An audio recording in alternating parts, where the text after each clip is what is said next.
Well, hello everyone, Jim White here. Well, in today's episode, I have an interview with Lindsay Boccardo.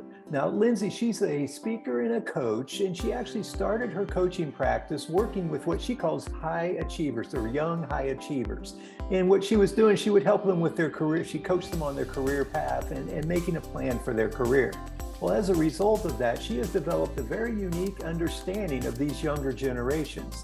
And in this interview, she shares some thoughts about Gen Z, which is where your teenager is. Your teenager is a part of Gen Z. So she shares some of her insights on their perspective of the world and how their life experience is different than ours. And we talk some about anxiety, teenage anxiety, social media, and the speed of communication. So, and also at the very end, you'll want to be sure to stick around, because I did ask her this last question. I said, given your appreciation or understanding of the Gen Z, what would be one piece of advice you'd give to a parent with a teenager? And she shares a very thoughtful and insightful answer for that as well. So be sure to stick around for that. So let's get started.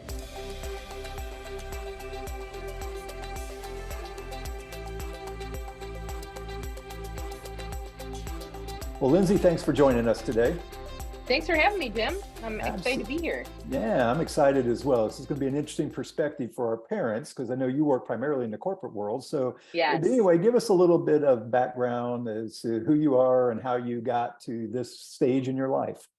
Yeah. I'm from upstate New York, actually. You'll probably hear my accent kind of poke through, but I moved to Indiana by way of two things: music and missions work. And I did that. That was my first job here in the state of Indiana.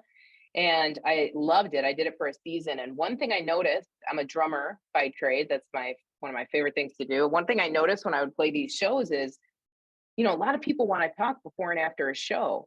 And I realized I still love music. I love hitting things, but what I really love is talking to people before and after the shows. And so after a season of touring, about 5 years on the road, touring out of Indianapolis across the country, I decided to go back to school and study people, study how people function. My background was in psychology. I went back to school for professional coaching.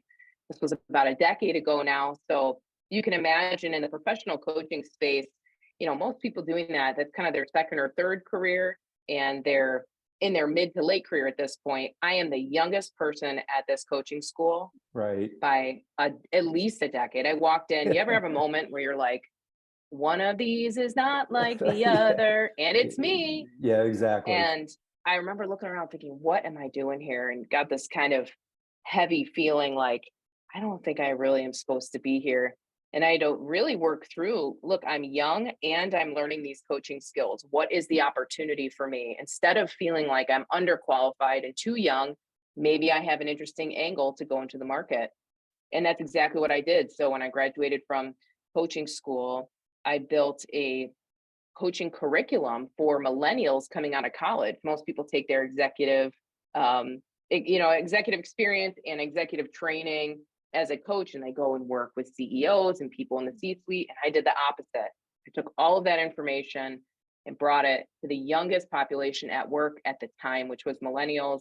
I built a bunch of clients from there and was working with them through career pathing at the time. And you can imagine, this is like 2010, 2012, 13, Yeah. 14, 15, that chunk of time, it was hard to kind of navigate. Still is hard to navigate your career. And I really found that work fulfilling. Their leaders started to come to me and said, help us understand this generation. You're obviously coaching them. They're more productive. They're doing meaningful work here for us.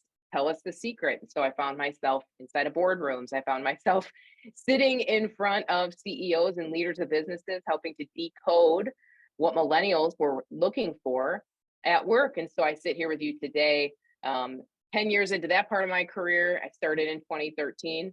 And with a lot of experience under my belt, not just coaching young folks, but understanding why older generations get frustrated, are confused, and kind of somewhat those differences of perspective are between generations. Right. That's really fascinating. So you're kind of the voice of that younger generation to the senior management, if you will, in a corporation then. You got it. Yeah. Yeah, interesting. Just to clarify, because to be honest, I'm not sure if I'm 100% sure. You say millennial. What Yep. are the ages? And I know there's a 2 or 3 generational labels in there. Could you maybe hit on those real quick, just to clarify?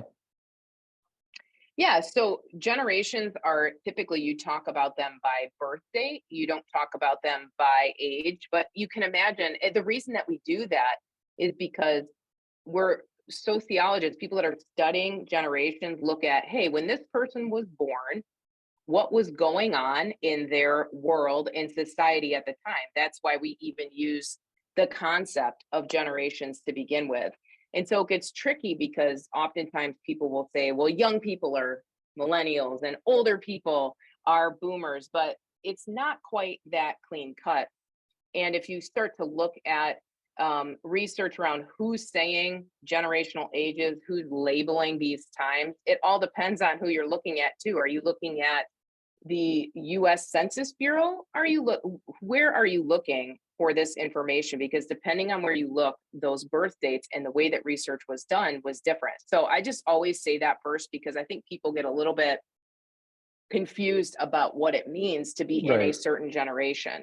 So think about, boomers were born 46 to 64. I'm using US Census Bureau right, dates, by the way. Boomers are 46 to 64. What's going on in the country at the time? We just got through World War II. There's a big birth rate boom. That's why they're called boomers. So their experience growing up was, they were kind of there was twice as many of them as we expected. They're everywhere. They're sharing school desks. They know that they have a lot of power by sheer numbers. So you've got boomers. The next generation after them are Gen Xers, 65 to 80. There was a lot happening at that time in US history, particularly too. I won't go into all the details, but think about 65 to 80. If you're a Gen Xer, you know the stories that you were growing up with, what was happening in the world. In a very close to home way, it was the first time that both a mom and dad were likely working full time and out of the house, but we didn't have daycare yet. That wasn't really right. an institution yet. And so you've got these Gen Xers growing up, what we call now latchkey kids, growing Latchkeys, up and right? kind of Yeah, taking care of themselves. The next generation of that are millennials. That's my generation. And typically that's early 80s, in this case, 81 to 96. Millennials are born during a major tech revolution. It was happening before they were born, but certainly if you're a millennial, you remember life with a landline phone and a actual physical tape that recorded voicemails and right. voice recordings. I don't remember what we called them back then, that you would play, listen to, and Yeah, rewind and re-record over. That was a real time, all the way to what we have today, cell phones in our pockets that can do everything for us. So millennials are what we tend to call the first digital natives. They were born into this. They understand the digital world, and they kind of live with one foot in kind of a Gen X mindset, the kind of older generational mindset of, I remember the phone book and the Dewey Decimal System, but also a foot in the new world where they're buying, digital art and using Bitcoin and things like that. The youngest generation right now at work are Gen Zs. They were born 97 to 2012. So basically, the inception of the internet used widely was 1995, 1996, in that little spot. So that was an easy break for researchers to say, hold on, let's get to the next generation. We need to start a new generation, because the internet literally changed the way that we do everything, even how we're recording this right now. And so Gen Zs aren't just digital natives. They weren't just born that way. They've always known a world where they can solve pretty much any problem on their phone. And that is a different way to think about engaging the world, both commercially, both in their personal life, at school, in their future businesses and organizations. And so can you imagine, you put all these generations in the same room to solve a problem, typically in business, that's where I sit. They're going to have very different perspectives to begin with. They're going to have different understandings of the problem, and certainly different ways to solve it. And I can share tons of examples of that. But when you think about that and apply that to family life, holy smokes, there's a lot to right. talk about A here. lot to talk about, which, and most, I work a lot with parents with teenagers. So they're going to be Yes, that Gen Gen Zs. Z is where Yep. most of those teenagers are going to be in that group, or obviously they're in that group. So, which you started to allude to it, the difference in perspective, or just how their life experience is different than their parents. And I Yes. think it's important for the parents to have some sense of that, Because, one of the things that I always sort of remind parents to be careful of is to say, oh, I know exactly what you're going through when something happens for their teenager, because it's assumption, well, I broke up with my boyfriend back in high school. So they're assuming it's the same as it was that their child may be experiencing, but obviously it's much different. So maybe talk about the differences in perspective and just experiences that Gen Z would feel versus what their parent might have experienced. That's a perfect example, Jim. Yeah. Perfect. Because these generations represent different stages of the tech evolution. Just if you just sit in that one spot, think about when my parents broke up with the person they were going steady with. It happened behind the school between the two of them, and they moved on, and word spread throughout the day. When I broke up with my high school boyfriend, it was on AOL Instant Messenger. Okay, so I wasn't even immediate. It's not even in person. Right. Oh, And they broke up over the messenger. yeah, they broke up, and then everybody knows about it Right. before I get to school the next day. Right. Now, Gen Zs have that on steroids, and this is part of the issue that I'm sure that you talk about is the development of a teenage brain, just teenage brain. It doesn't matter if you were a teenager in 1950 or you were a teenager today. There's a biological development that is happening in your teens where you don't have full executive functioning. And so the process of communication, how your behavior impacts other people, empathy, understanding how to plan and think through everything from a breakup to a school project. They don't have the neurological wiring to even handle some of this yet. Just like we didn't in the 50s, the gift of the 50s was that conversation moved slowly and they had a little more breathing room. Now it's almost like everything you do, you're creating a press release for it Right. while it's happening in real time. And you don't have full brain access and neurological access yet. And you've got the power of social media. Social media is different than any media ever before, because I can talk to anybody and anybody can talk back to me. In print or newspaper, that newspaper ends up on my front, porch. I might love to read it, but I don't get to speak directly to the editor that day. Right. And we're in this viral, very fast-paced communication, and the speed of communication is outpassing their development, what they can really manage and handle at the time. And so when a parent says, I know what it's like to break up with my boyfriend, you, on some just human to human, the sadness of that disconnection, sure, but the fallout and the social fallout is completely, it's like pouring gasoline on a fire and trying to manage your own PR every day. It's very difficult to do. Right. And that ramps up. And one of the things I connect that to is it ramps up anxiety. We hear a lot about 100%. this Gen Z and the teenagers, they're just experiencing a lot more anxiety. And Yes. it seems to me like a lot of that's connected to social media and just the impact of social media. So I'd be curious as to your perspective on the anxiety component. I mean, there's no doubt. I think it was last month. The research has been clearly shown that there is a correlation between the sheer amount of time you spend on social media and your self-reported levels of anxiety and depression. There is a connection, and I would be very mindful. And these social media companies understand this. Even TikTok, if you're on TikTok too long, a video will come up and say, hey, is it time to take a break from scrolling? We know this to be true. This isn't just, oh, I don't know, this new technology isn't good for you. It's not. I actually think technology can be very helpful for humanity. And part of what you experience when you go through social media is that, let's take TikTok for an example, because it's the most commonly used. Every video you see gives you a tiny shot of dopamine. And every video, because it's novel, is giving you a whole different shift. So if you look through my TikTok feed, 1 minute it's rescuing a dog trapped in a river. The next minute it's a funny dance. The next minute it's a recipe for gluten-free banana bread. Right. That amount of shifting and attention shifting in my brain gives me shots of dopamine through the day. If you have a lot of dopamine shots and then you take the dopamine source away, your body is trying to rebalance. And what is it finding? And what are you feeling? You're going to feel anxious and depressed. And so There really is, and I'm not a specialist in this. This is really just because I have an 18-year-old and I'm a coach and I understand some levels of neurobiology. There is a need to be very mindful of how we use social media and to not let it unconsciously rule our biology. Yeah, and I think the other big thing that I've connected with is the idea of was it upward social comparison. You Of get on course. you get on there and you see everybody, the awesome prom proposal that somebody got and you haven't been asked yet. I mean, just all of those comparisons create that anxiety as well. It causes that teen to feel left out or not good enough, which is a source of anxiety as well. I'm curious, Sure. you find you coach some of the kid when you work with the younger generation, whether it's Hmm. career coaching or whatever, do you end up sort of spilling into talking about their social media and how they use it and if it's getting in the way and how it can serve them versus how it can damage their A hundred process? percent. Yeah. It's So not even what's like that a look like? separate, it's Okay. not even a separate conversation. It's just literally part of a conversation every day.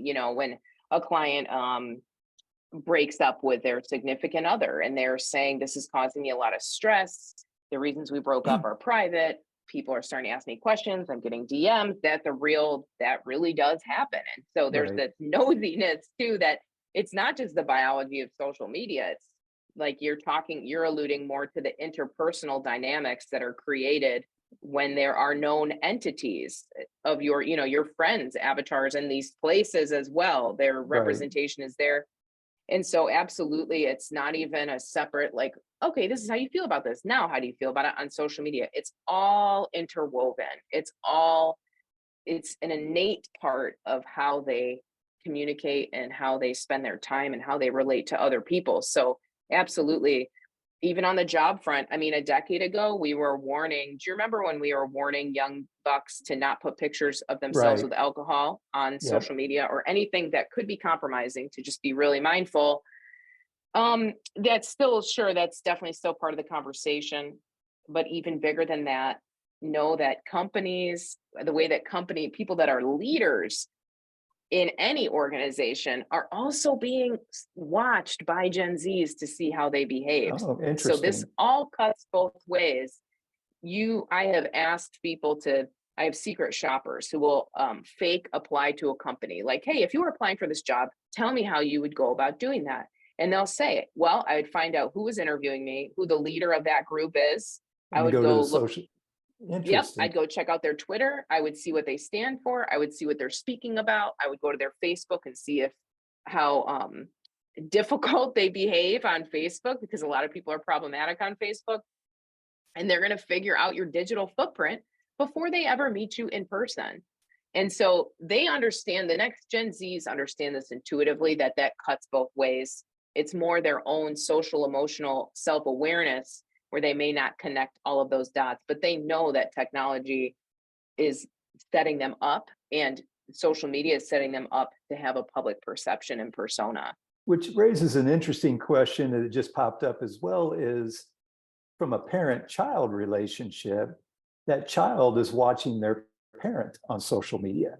And I know Yep. in our family, for example, and my wife is pretty good about if we have a family picture, she asks our child, "Are you okay if I post this?" And Yes, because there's that permission, because the child may not want it to be posted, that's right. and the children are watching their parents too, and maybe noticing incongruencies, if you will. I mean, the way that the parent asks and but the image that they're presenting. So I don't know, what insights or thoughts do you have around that whole dynamic? I mean, that is a key into somebody's self-awareness, isn't it? Right. If they were just screaming at you in the kitchen and then they're like, "We had such a great time on our spring break." And you're like, "Mom, you were literally just screaming at me."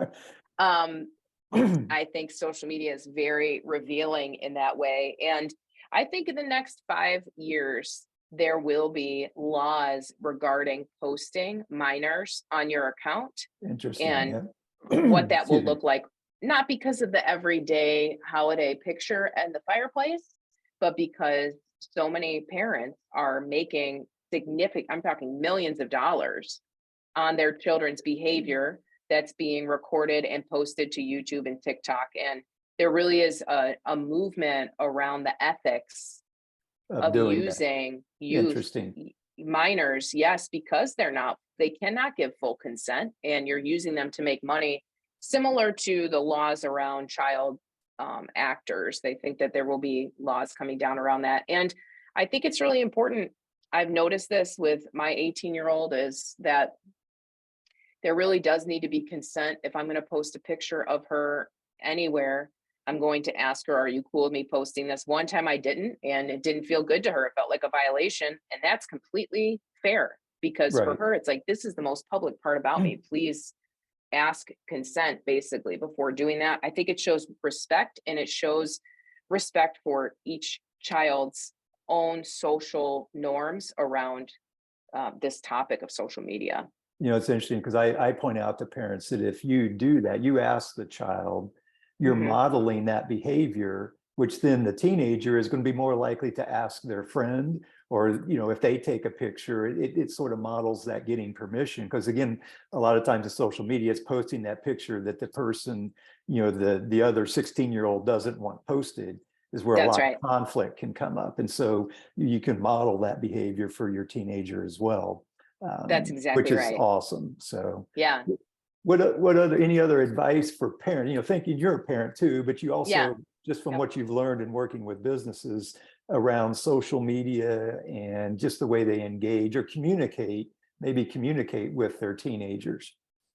I mean, I think in general, human nature, when new technology comes out, our natural bent is to be afraid of it and to not want it in our homes. Listen, when the radio came out, the American Psychiatric Association made a statement, it posted a statement that said, this is the first piece of technology that will bring messages into a home without the parents like first agreeing to it. Things are going to come Screening through it. that year. Right. Yes, exactly. And now we have that on a whole exponential level. Right.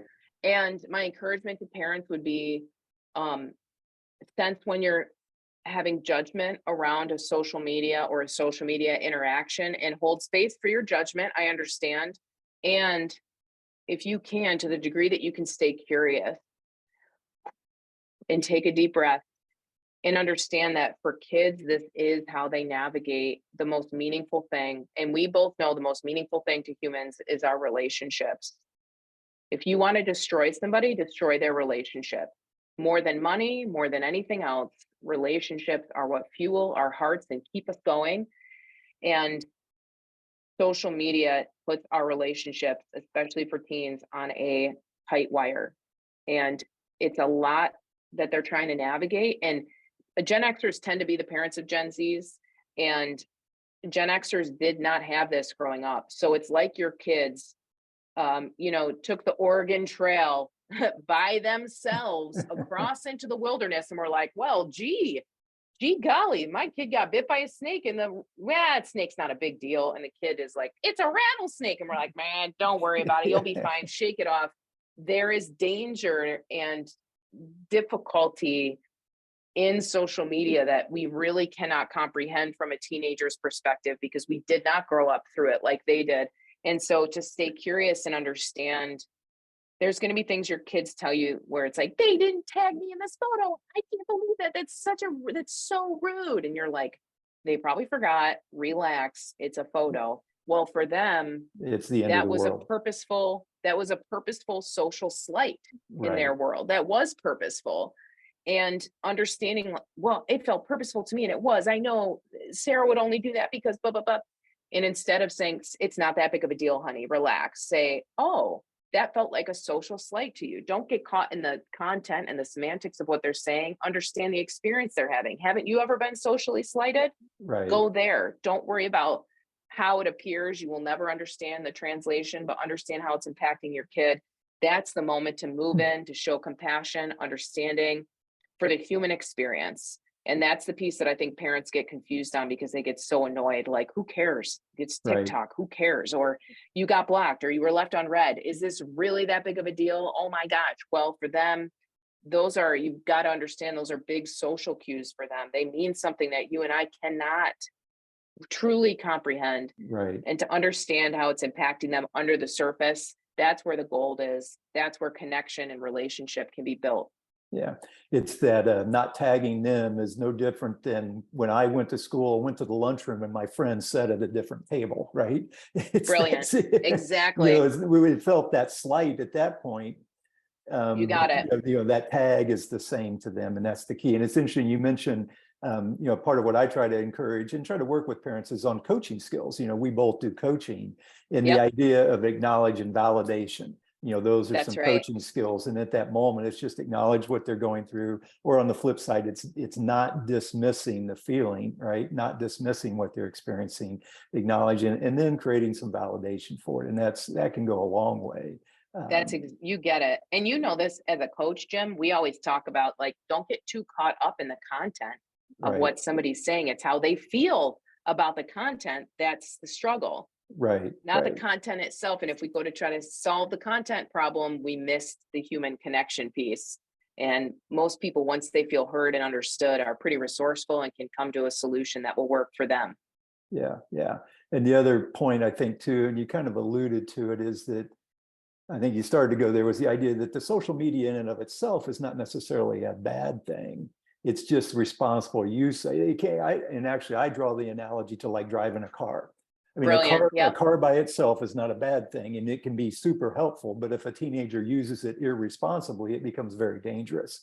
And so You it's the nailed it. same thing with social media. It's how do I empower them to be responsible? Because at some point they're going to be off at college or off as an adult, and they need to be able to self-manage at that point. And so as when they're younger is when we can start to build those skills, and hopefully get them there. Because I'm sure you've seen some 20, 22, 23, 24 year olds that really have issues with social media, which maybe, I don't know, Yes.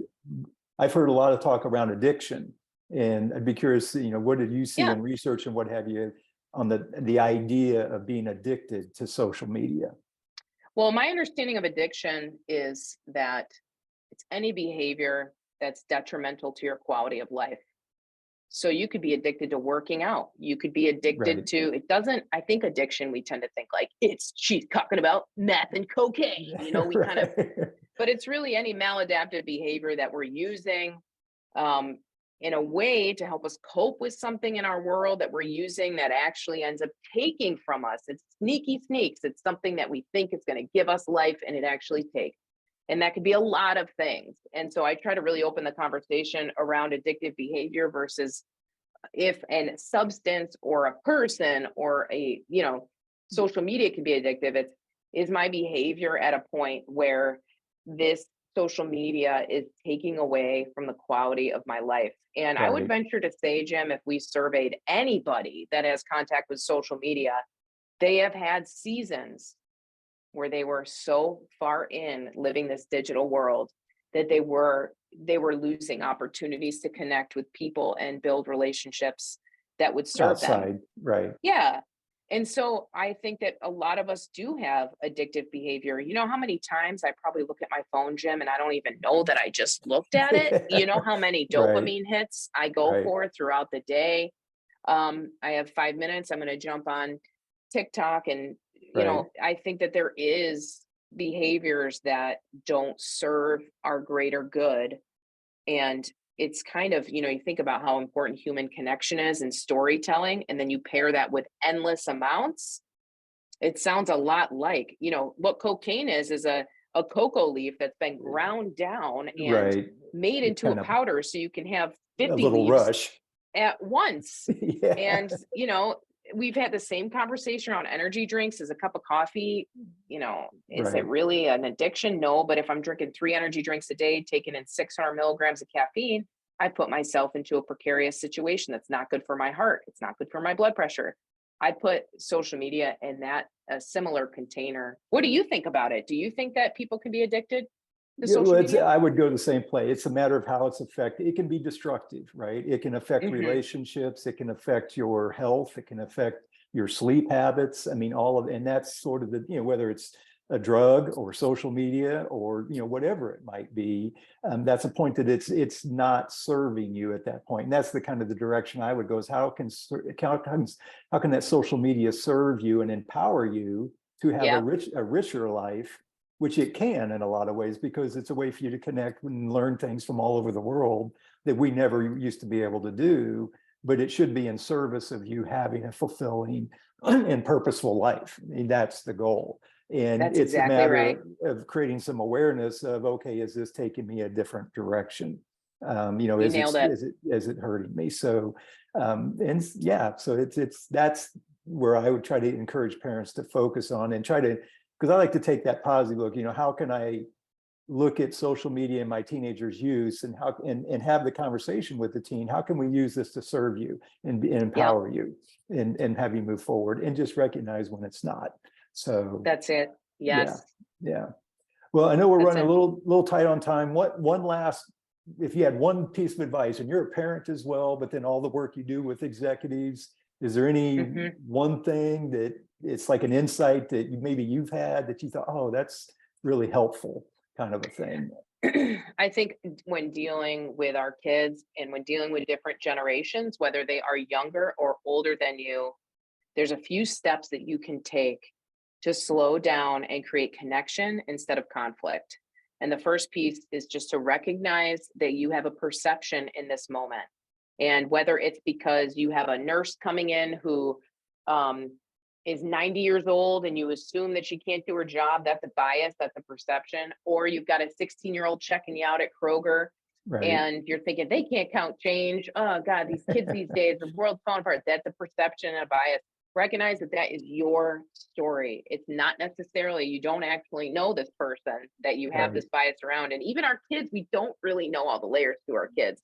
And so I try to really, and even for mostly for myself, to recognize perception, to slow down and own it, that that is my story, and to choose in that moment whether I will be curious and shift into curiosity or continue to judge and drill farther into what I think is true.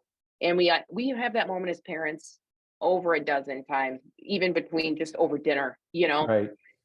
And if we can, it takes a lot to choose curiosity. It takes patience. It means we have left enough bandwidth for our kids and enough patience for our kids at the end of our long work day to make space for them.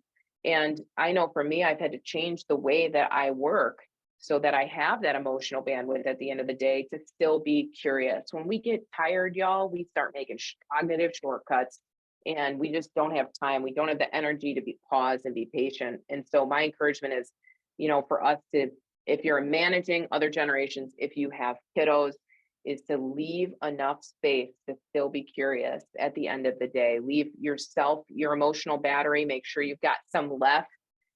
Take something off your plate that's draining you so that you can choose curiosity and connection in the moments that matter the most. Awesome advice. I appreciate it. Just real quick, in case somebody wants to connect with you, how do they Yeah, find you? you can just Google my name. It's Lindsay Boccardo, Lindsay. Boccardo is Boccardo. That's also my website. It's just my name, lindsayboccardo.com. But if you Google me, you can find me on whatever platform you like to use the most. Awesome. Well, we appreciate you taking the time and sharing your insights. This has been super fun for me. I always enjoy talking to people that have that window into that younger generation. I'm so glad we got this time together, Jim. Thanks for asking me to be on this with you. Absolutely. Well, that was some great information, wouldn't you agree? I'd love to hear your thoughts and comments as well. So be sure to share any insights in the comments below. Now, before we sign off today, though, I did want to let you know that I have a free resource for you today. A lot of times parents will say to me, they just can't get their teenagers to open up and talk. Well, the answer is to ask better questions. And so what I have these 10 questions you should never ask your teenager. Think of these as like conversation killers. And then I also have these 10 great questions. These are the conversation starters. And again, it's a free resource that you can download at our website. The website's FamilyEnrichmentAcademy.com. So be sure to check that out. Well, as always, it's truly an honor to be able to serve and support you as you move along your parenting journey. And it truly is a journey. And I just want to acknowledge you again for your growth mindset. I mean, having that growth mindset is just going to be critical to getting through these teenage years. Well, until next time, remember, a change in perspective changes everything.